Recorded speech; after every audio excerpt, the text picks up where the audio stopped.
Another part we want to mention with this interface of Unreal is the place actors.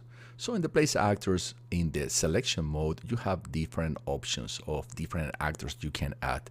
In particular, if you go to shapes, you can add actors as a cube, dragging and dropping here.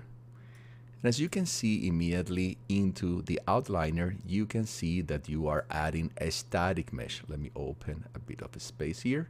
So you can see you're adding, I think I can move it here, a static mesh actor. And the static mesh actor, the main characteristic is that they create a static mesh, as you can see it here.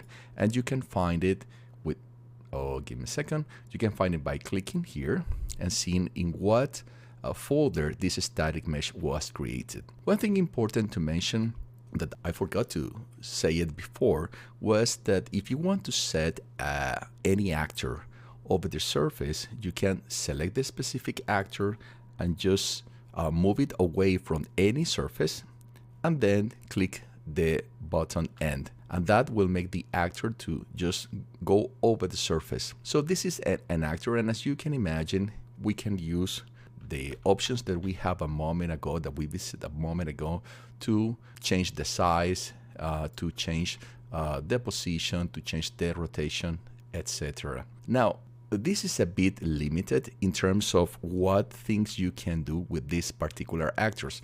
And this is why we're going to cover the part of the modeling. Now, let me remove this particular actor, select it, and delete. There is another type of actor that we can use when prototyping, which is this one, and they are called the geometry.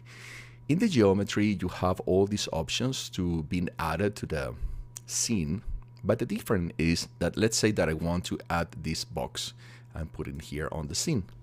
The difference is that these geometries are not the static mesh actors. These are brushes. And as you visit the details, you won't find that there is a static mesh assigned for the brush.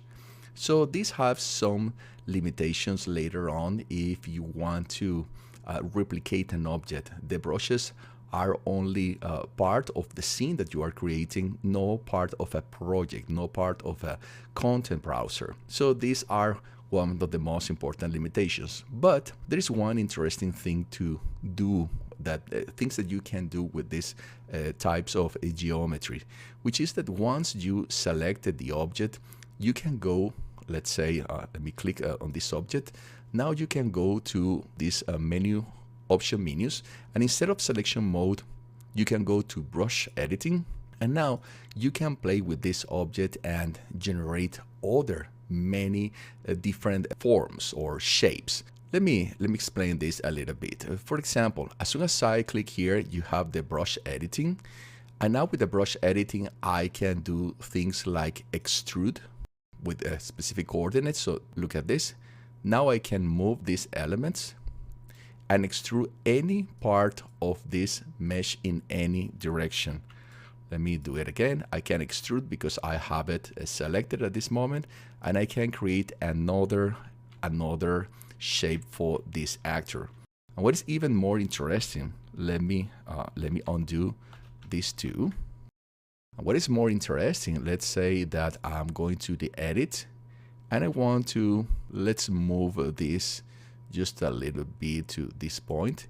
In this case, it's not extruding because, as you can see, the object doesn't have different cuts. In this case, it's just an edit and I'm moving it up. But now I can take any other direction of this object and create any shape that I want. In fact, I can take, for example, the edge, this edge of this object, and say, you know, I want to move this one a bit to the top. And here you have a totally different object that you can use, as I mentioned, for prototyping, for creating a scene and checking that, you know, everything is working as you expected to do. And if that doesn't work, well, you can remove it very easy. And if that works as well, you can say, well, now we can create or modeling an object that could be a bit more complex. So these are the good things that you can do when you are placing actors using the the selection tool. And once the actor is placed and you play with your game, here's the actor, and you can interact with the actor like it was a block, or it could be a floor or a ceiling. So this is a really interesting options that Unreal presents to you. Nevertheless, we're not going to cover this section in details because what we want is to modeling. And modeling will give us the opportunity to create things literally like it will be with Maya or Blender. And that means that the modeling that we are going to do is going to be is going to create static meshes. And we'll get that later.